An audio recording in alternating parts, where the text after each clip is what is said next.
I went to the Wharton School of Finance. I'm highly educated. I went to the Wharton School of Finance. I went to the Wharton School of Finance. I went to a great school, business school.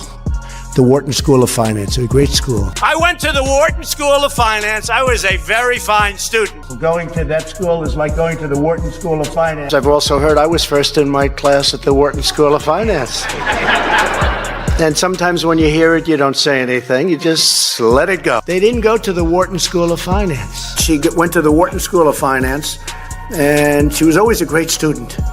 I said, Ivanka, you going to do your homework? Yeah, I've already done it, Dad. And then she get A's. But the Washington Post, they did a deep dive into his academic career, and it is not nearly as impressive as Trump would make it sound. For the past 57 years, Donald Trump has repeatedly told the American public that he finished at the very top of his class when he graduated from the Wharton School of Business in 1968, presenting it as one of the biggest achievements of his academic career. Cohen told Congress that Trump ordered him to threaten his high school to never release his grade. He has repeated that claim with so much confidence that you would almost expect his diploma to be hanging on the wall somewhere, proudly displayed with a giant number 1 written across the top in shining gold, as if there had never been any room for doubt. I'll assume he failed everything. Did they invent an easy class for him or something? Okay, Donald, welcome back to our special science course, Rock or Not a Rock. We know that the biggest TV star of the last year is Donald Trump. And we all know the Emmys mean a lot to Donald Trump because he was nominated multiple times for Celebrity Apprentice, but he never won. I tell you this, if he had won an Emmy, I bet he wouldn't have run for president. The president has complained repeatedly that the Emmys are rigged. He even went after the host a few years back, tweeting, that Seth Meyers is hosting the Emmy Awards is a total joke. He is very awkward with almost no talent. Marbles in his mouth. That's quite an accusation. Any response, Seth? Because unlike the presidency, Emmys go to the winner of the popular vote. What really matters to Donald Trump is ratings. You gotta have the big numbers. I mean, is there anyone who could say how big the audience is? Sean, do you know?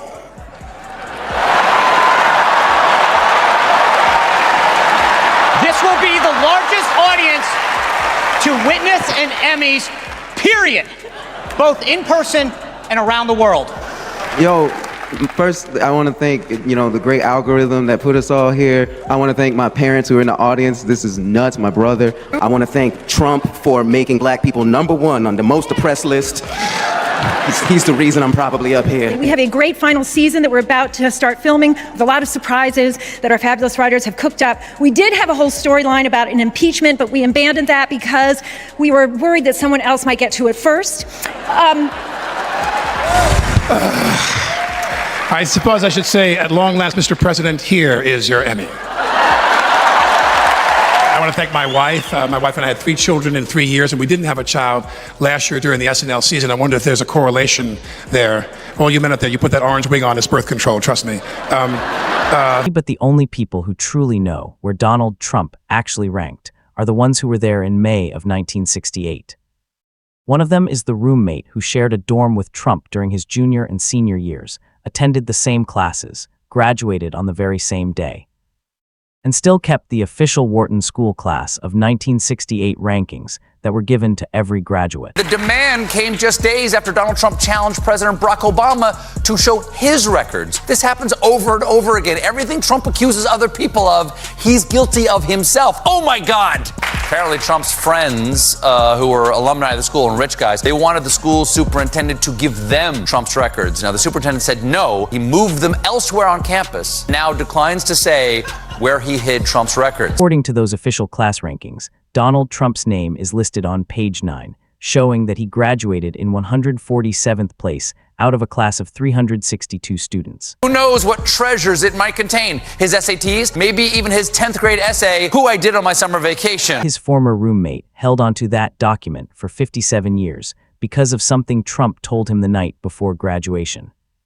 If those official rankings are accurate, then it means Trump was not first in his class, not among the top 10, not even in the top 50, and he also did not make it into the top 100. He was wasting his time. I'm not undermining. I think I'm actually strengthening authority. To thank him for all that strengthening of authority, Tillerson called him a moron.